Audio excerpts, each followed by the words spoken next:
In this video, I'll show you how to remove a Facebook page from your personal account. Let's get started. First, open Facebook on your iPhone, Android, or computer. Next, tap on the menu icon, usually located at the top right of the screen. Now tap the drop-down arrow and switch to the page you want to manage. Once you're on your page, tap on the three lines at the top left of the screen. Scroll down and tap on Settings and Privacy, then tap on Settings.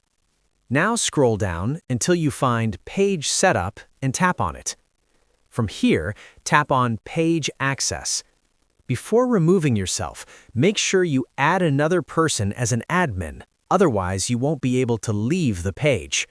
To do this, tap on Add New in the top right, then tap Next. Enter the name of the person you want to give access to and send them an invitation.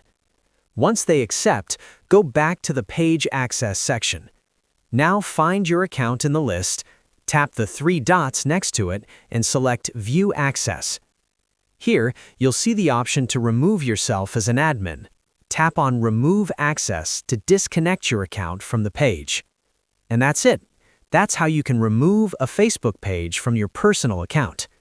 If you found this video helpful, don't forget to like the video, subscribe to our channel, and press the bell icon for more tutorials.